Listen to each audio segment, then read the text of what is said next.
Okay. Thank you, first of all, for the invitation to Professor Hoppe, but I am here today for the first time in Bodrum.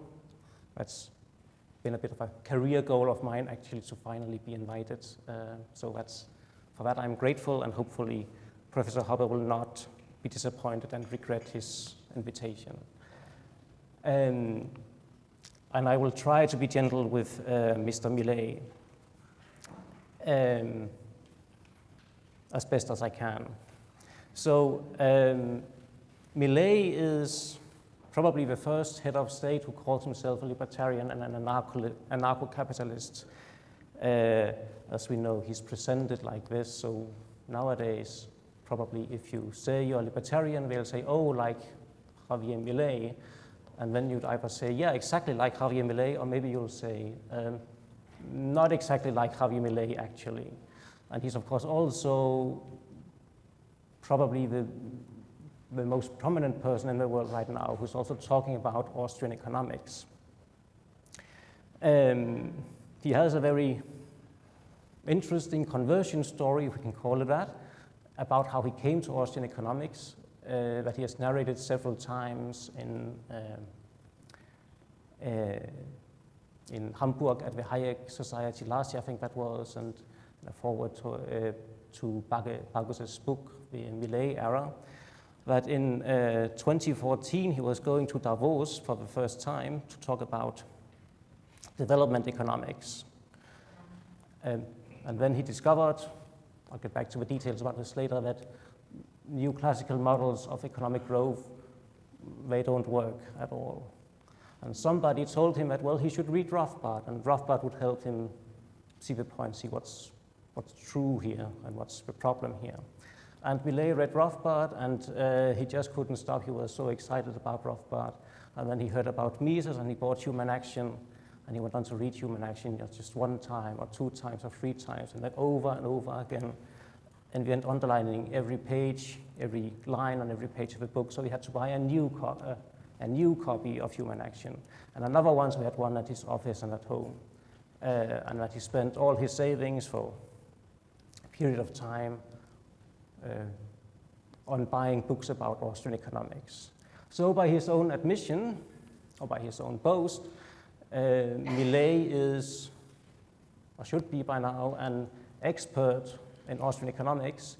And interestingly enough, we have, of all people, Klaus Schwab of the World Economic Forum to thank us for this, since he gave him the opportunity in Davos back then, more than 10 years ago now.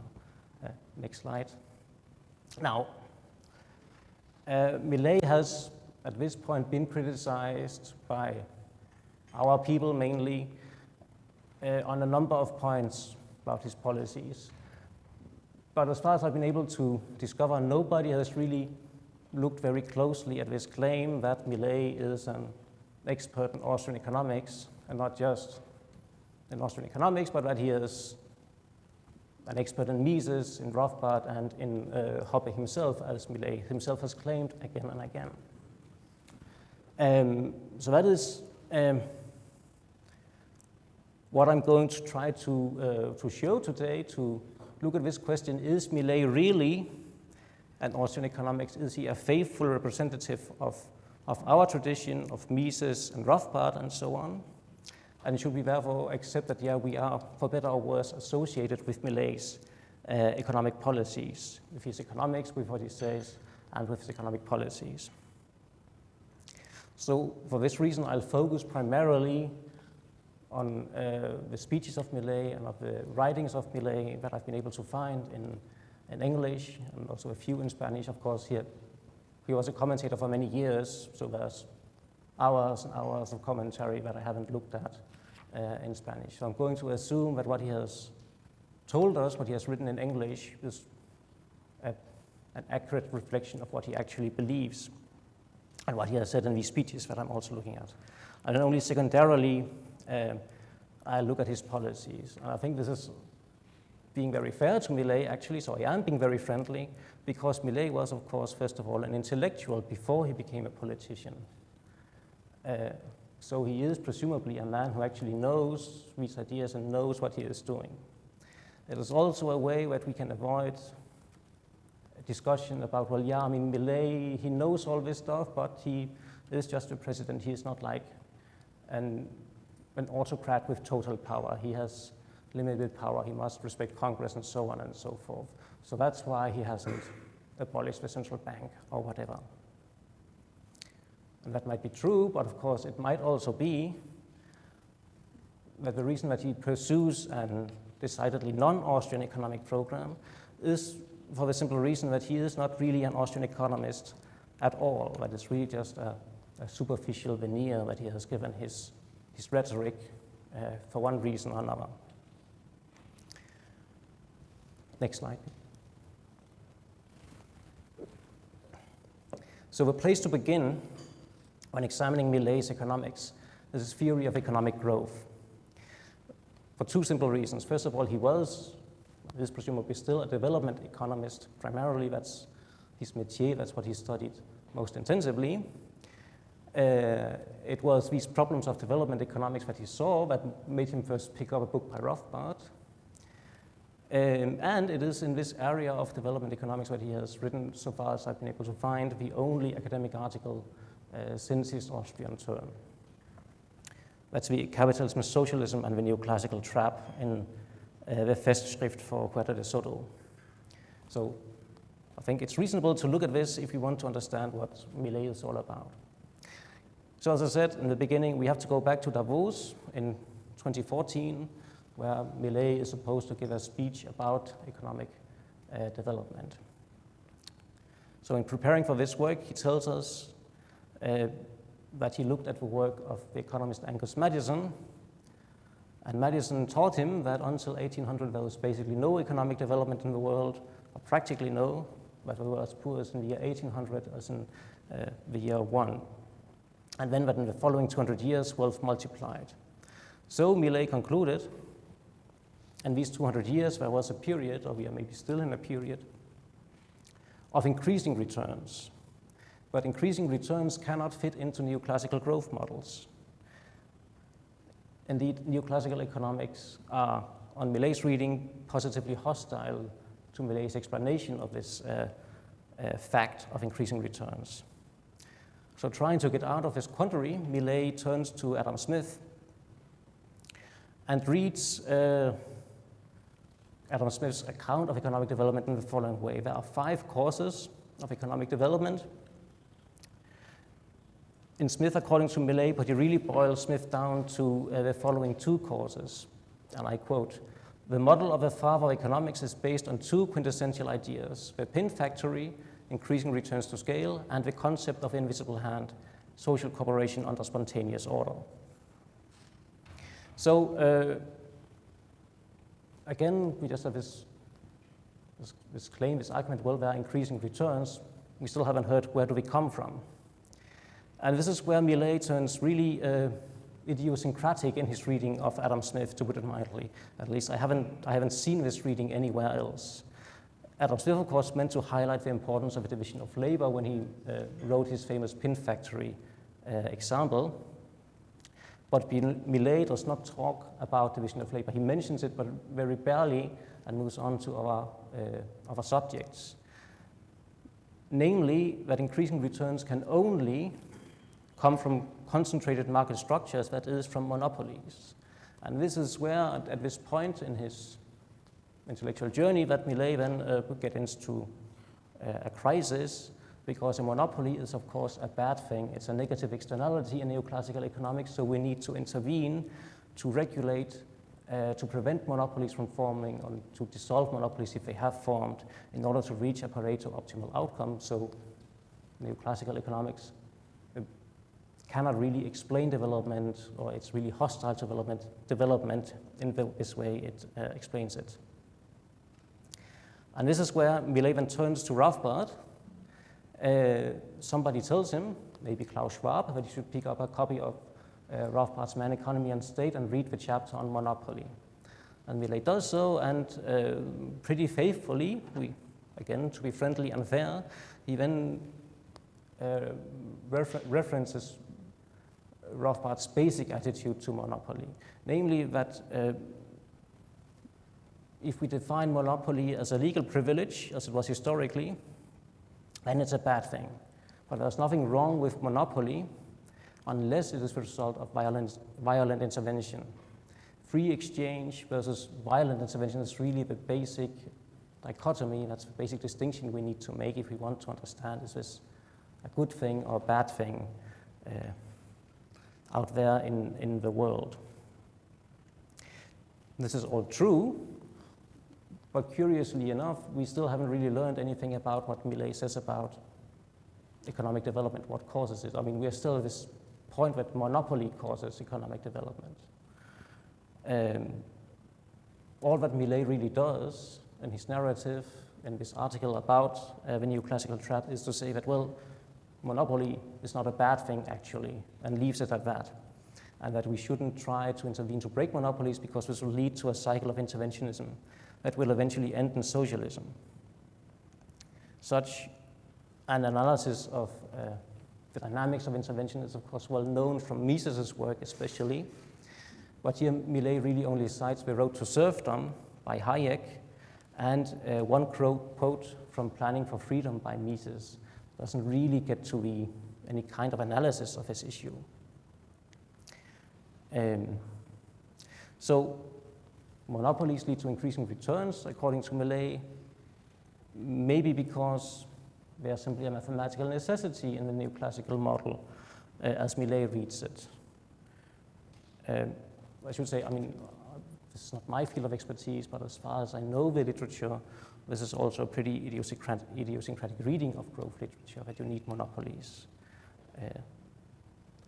One suspects that monopolies could be crucial because they lead to introduction of new technologies, to innovation, because this is a standard explanation of economic growth in new classical growth models, whether the old style, so to speak, models, exogenous models in tradition of Solow, or also arguably in the endogenous, the more modern endogenous growth models that Milei champions.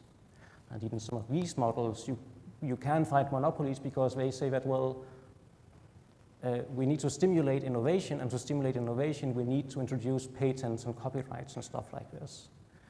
So maybe this is why he picked up this monopoly idea. But needless to say, this is not an Austrian explanation of economic development. Indeed, standard Austrian accounts are very much classical. They're very much in the tradition of Smith and Ricardo on this point. Division of labor can be a source of increasing returns, but they focus especially on capital accumulation. This is really the key to economic development if you read Mises and Rothbard, or if you read Ricardo or Adam Smith for that matter. The difference between a rich and a poor country is, according to Mises, simply down to the difference in accumulated capital. We are, Mises says, the lucky heirs of our fathers and forefathers whose savings has accumulated the capital goods with the aid of which we are working today. We are better off than earlier generations because we are equipped with the capital goods they have accumulated for us. And contrary to the neoclassicals, technical knowledge, technology, innovation, whatever, is not really an important factor. It's not the limiting factor, at least, in production. It's rather the amount of capital available, it's the quantities and kinds of capital goods available that determine which of the possible technical plans will actually be followed, will actually be used in production. I think this is not like a minor side issue. This is actually a point where if you read Austrian economists, you discover that they are very distinct from the mainstream. In the mainstream, it is really the case that they deny the importance of capital accumulation almost completely from Solow onwards. While capital accumulation used to be the standard explanation in classical economics, now it really is a distinguishing Austrian feature to look at this. Yet Milei appears to have learned this from reading neither Smith, nor Mises, nor Rothbard for that matter. Next slide. Turning to monetary theory, This is perhaps Milei's best known deviance from the Austrian tradition he claims to follow. It was, of course, on this program of monetary reform. I forget if this was last year, the year before, that Professor Rothbard criticized Milei on several points, and also for pursuing what appeared to be like a standard inflationary monetary policy, rather than using his famous chainsaw and destroying the central bank. I'll spare you like the actual wording of Milei's rather angry and vulgar outburst against Rothbard,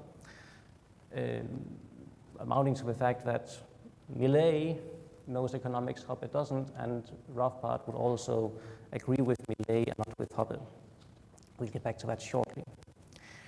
Now, his program of monetary reform was dollarization, replacing the Argentinian peso with the US dollar. There are probably more problems with this program, but at least two major problems that I'll point to here.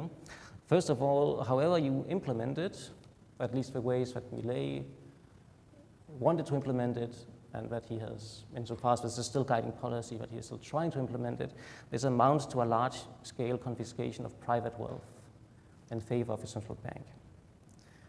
And the second point is that this is really a suboptimal reform compared to one that is not only simpler, but really also easier to implement because you need fewer steps to do it. So in Milei's program, step one is that the central bank builds dollar reserves, and then once enough dollar reserves have been accumulated, you can introduce the dollar as the money of Argentina and abolish the peso, abolish the Argentinian central bank. That's basically Milei's proposed policy. But building reserves can really only happen through taxation of some kind or other. Of course, you could imagine that the Argentinians all go to a central bank and say, well, we have all these dollars stored away, we'd like to just give them to you.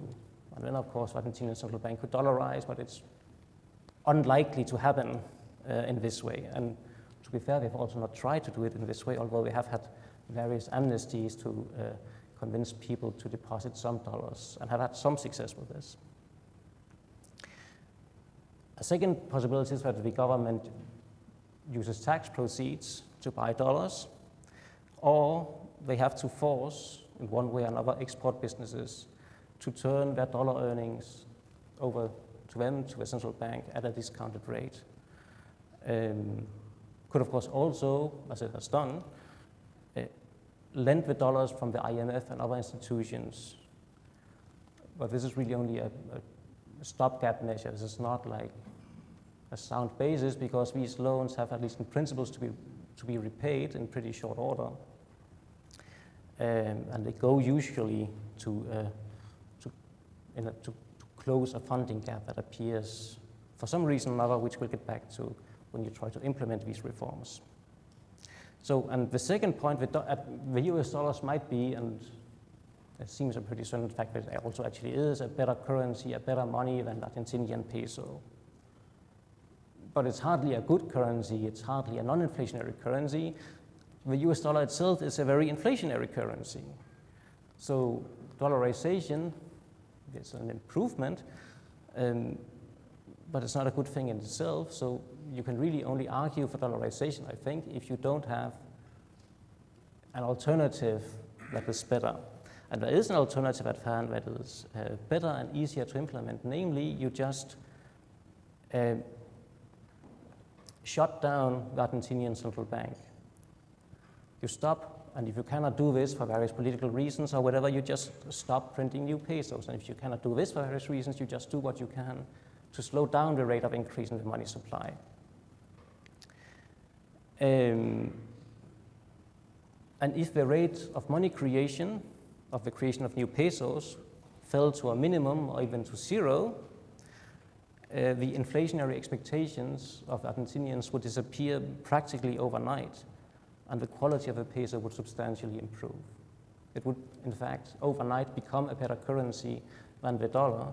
If you wanted to dollarize, you'd need to stop producing pesos anyway, so it's basically the same program, except the final bad step that Milei has focused so much attention on. If you then allow currency competition, of course, it might be that Argentinians would choose to not keep pesos around.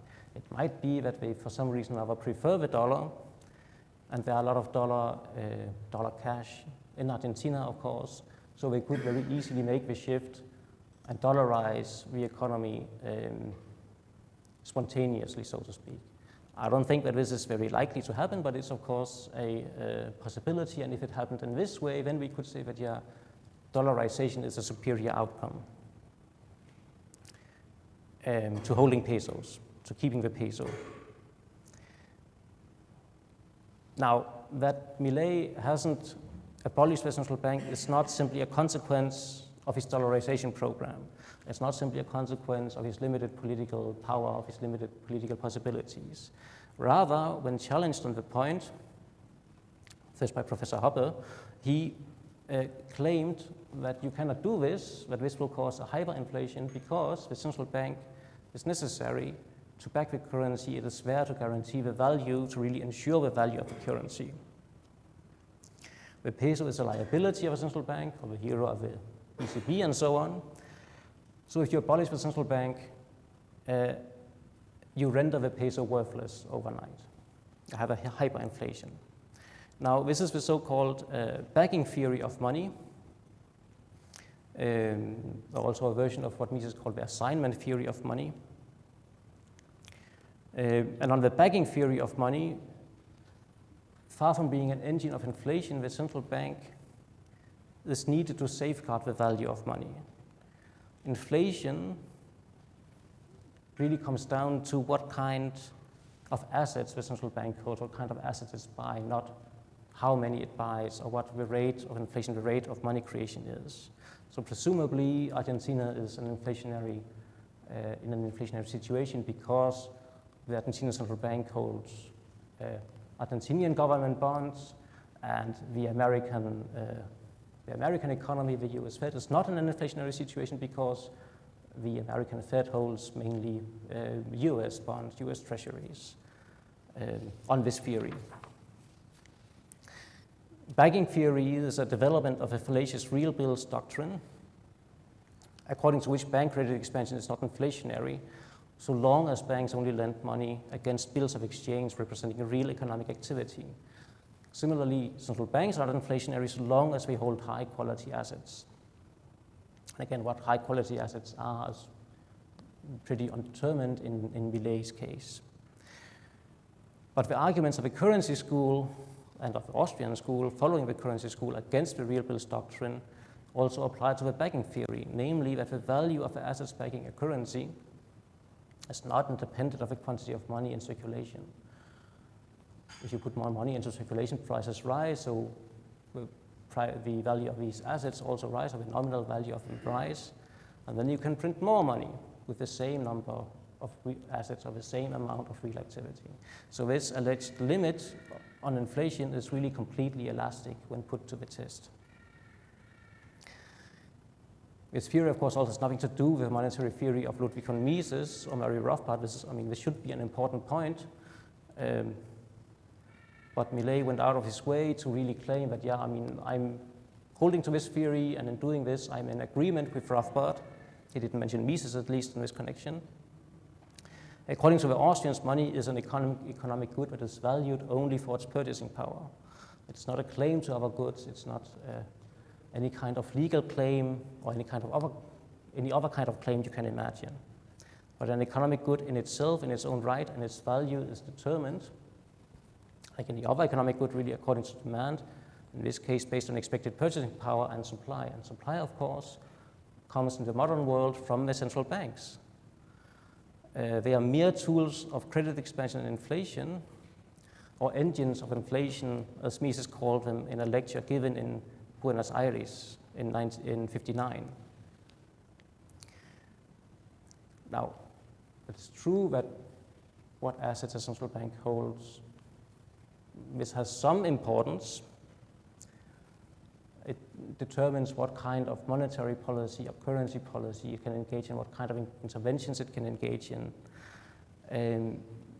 but the assets themselves are completely irrelevant to the value of money, to the rate of inflation.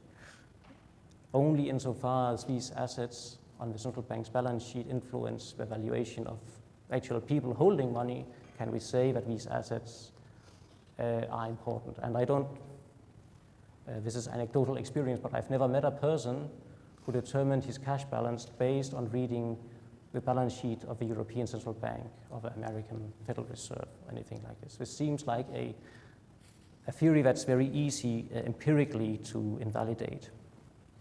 Next slide. So, if we turn now to what Milei has actually done, it's at this point really hard, at least for me, hard to see him as any kind of implementer of Austrian economics, of libertarian policies generally. Now, he may be more radical than your standard Eurocrat or your standard managerial elite in Washington, D.C., but for a developing country, and really even for Argentina in particular, he is really, if we look at what he has done, he is really not that much out of the ordinary. Consider, for example, the Peronist President Carlos Menem, who ruled Argentina for a decade starting in '89. When he came to power, Argentina was wrecked by hyperinflation. Now, rather than simply talk about dollarization and chainsaws, Menem abolished the Argentinian currency, the old Austral, and introduced a new peso pegged 1-to-1 to the dollar. That's really just one step short of dollarization. Now, this didn't work long term. The Argentinians went back to inflation, so the system broke down in the early 2000s, but at least back then, I think it was in 91 or 92, or even in 90 already, you had this radical kind of reform. Menem also deregulated the economy and oversaw a large program of denationalization, turning railways, phone companies, utilities into private companies. This wasn't a perfect program. These private companies very often had a monopoly on the service they provided, or concession for 30 years or for 99 years or something like this. He also failed in breaking the power of the trade unions in Argentina. But it's not clear that he really compares that unfavorably to Milei so far. Milei has also deregulated something. He's also done some tax reform and so on. But it's not that much out of the ordinary. Indeed, for Argentinian conditions, indeed, Milei is perhaps better seen as a neoliberal Washington consensus implementer rather than as a libertarian crusader. Now, the Washington Consensus is a set of policies that the IMF, the World Bank, the US government generally have sponsored throughout the developing world beginning in the late 80s. This policy agenda, again, is not all bad. They say you need to re-regulate the economy, you need to privatize, you need to have secure property rights, you need openness to trade. All good policies insofar as they go, depending, of course, on how you implement them in the case of privatization. But it is fundamentally a program aimed at making the states financially sound, at making them a good credit risk for international finance, rather than promoting free and healthy economies. The latter is really only a means to the former. You only look at economic reform in order to make state finances sound. Milei's tax reforms are indeed typical of Washingtonian policy. He has slashed some taxes, but it's not really clear that the overall tax burden has been reduced through these tax reforms. And he has at the same time broadened the tax base and worked to make taxation more efficient. Such policies amount to a de facto tax increase, of course, and are therefore harmful to sound economic development. But they're very helpful if your aim is to secure a stable, a reliable flow of income for the state, which in turn will make the state a better credit risk. Will make it easier for the state to borrow money in international financial markets. When Milei talks about boosting confidence in Argentina, this actually points in the same direction. He really means that confidence in Argentinian government bonds and the Argentinian state has increased or should increase, But if one wants to attract foreign investment into Argentina, then it's really not necessary to make the Argentinian government a good debtor. In fact, this is positively harmful. The government is in direct competition with private business when it comes to attracting capital. And if the government proves a better investment, so to speak, if credit risk of government bonds fall and so on, from the point of view of international financiers, then they will shift their funds from private investment into government bonds. And this in turn will, of course, dampen the development of the private economy. If the goal is to attract international capital to Argentina and to convince Argentinians to invest in the economy rather than to hold large cash balances or large dollar reserves, then you really only need security of property rights, freedom of association, low, or at best, no taxes at all, a just and efficient system of justice, and so on. If we turn now to Milei's monetary policy, finally, things look pretty grim. I was actually a bit worried when I was writing this speech that it was going to crash before I got to deliver the speech here. But fortunately, this has, well, fortunately for me, I should say, this hasn't happened yet. So I can say that I am at least in a little way being a little prophetic here, but it's not by much, I must say. If we look at the money supply first, measured by M2, this has doubled in 2024 and continues to grow in 2025 at a monthly rate of 5% or so, but this is pretty erratic. And the monthly rate of price inflation is 2%, about 2%, all according to the Argentinian central bank. Now, this is a fall from a very high level of 2023, where the money supply, again measured by M2, more or less tripled in 1 year. But it's hardly a success that you say that, well, the money supply only doubled in the last 12 months. And if you look a little past 2023 to the earlier period, just to the years before, this is really par for the course under the previous Peronist presidents of Argentina. In April of this year, the Central Bank of Argentina then announced phase 3 of the economic plan. With this phase, a lot of the capital and exchange controls were finally eliminated, and the exchange rate was allowed to fluctuate freely. They had pursued a policy of a so-called crawling peg of trying to have a managed depreciation in Argentina until then. But since April, the peso has been allowed to flow freely between bands of 1,000 and 1,400 pesos per dollar, with the bands widening slightly every year. So the band is now, here in September, 1,475 more or less. On assuming office, Milei already devalued the peso sharply from 360 to 790 peso per dollar, which I don't think we can blame him for, because this is probably just in line with what the actual market value of the peso was at the time. But the downward trajectory of the value of the peso has continued ever since. And immediately on announcing phase 3, the peso dropped to almost 1,200, stabilized it a little, and has then depreciated slowly since. And on September the 16th, when I looked it up last, it was then at 1,465 pesos per dollar. And then yesterday, or the day before yesterday, came the news that the Argentine central banks had to intervene heavily. If I remember correctly, I didn't note this down, had to intervene heavily in foreign exchange markets to a tune of something like $80 million in order to make sure that the peso didn't break out of the bands, didn't break out of the upper band.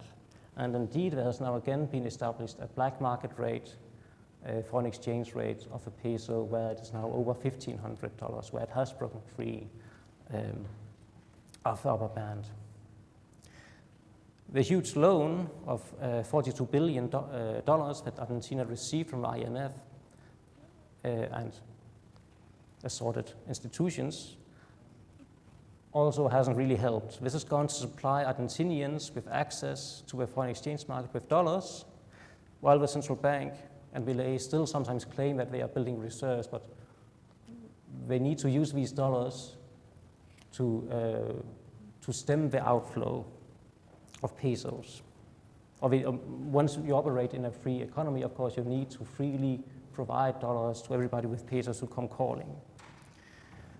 At the same time, Milei's monetary policy has really had a very chilling effect on the productive economy from the very beginning, because from the very beginning they have had an overvalued peso with the crawling peg, and also now with widening bands, because they are not really going, they're not allowing it to depreciate as fast as it should, especially considering that they have an ongoing inflation, an ongoing increase in the money supply.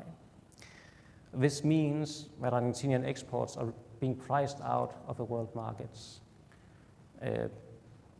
because of the overvalued peso. Now, the door is theoretically wide open to foreign capital, but it's very unlikely that anyone wants to invest in this inflationary environment. But you want to invest when the export business of Argentina is going downhill. Indeed, we have seen massive outflows since April, enabled by the lifting of controls and financed by this huge IMF loan. It's of course important to stress at this point that depreciation is not an unexplained phenomenon. It is not an act of God. It's not something that we don't know what is or where it comes from. The primary driver of inflation is the inflation of the money supply.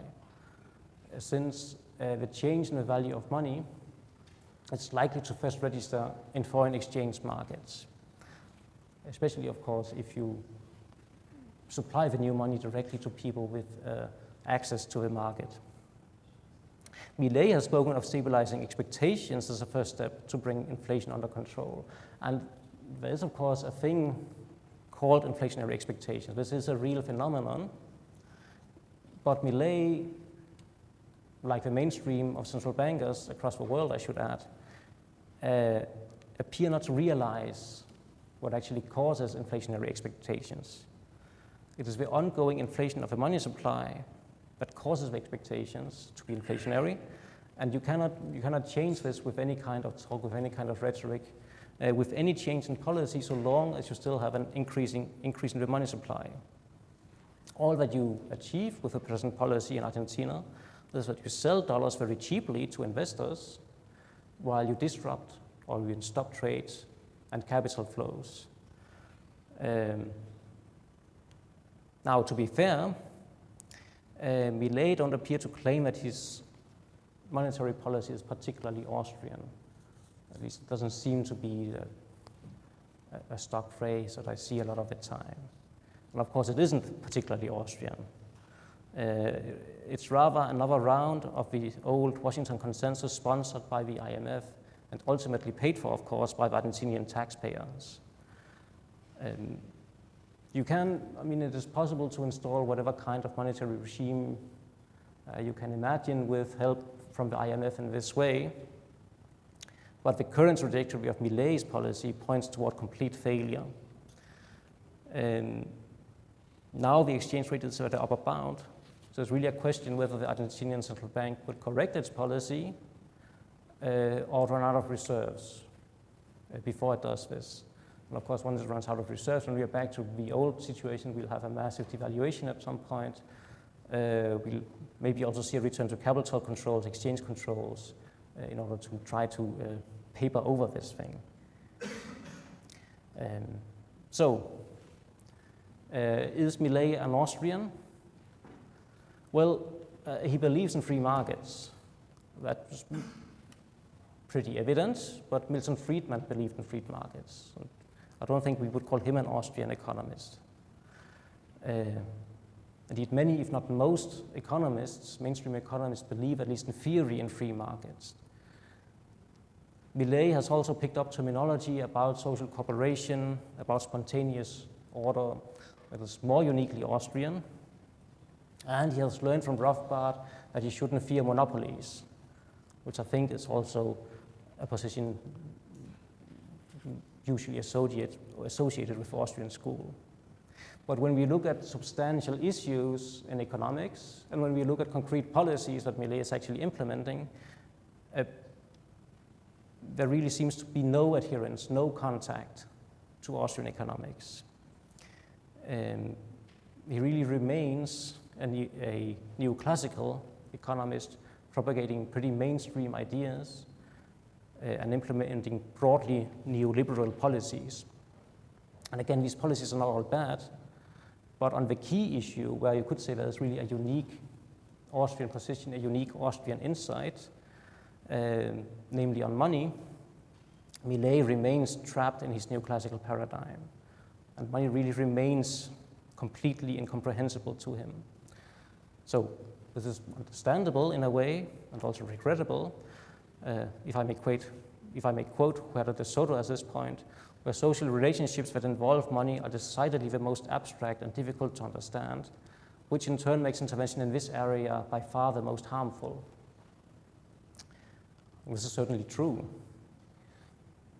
So let us not pretend that Milei is an Austrian economist, that he belongs to our tradition, no matter what kind of conversion story he has told the world.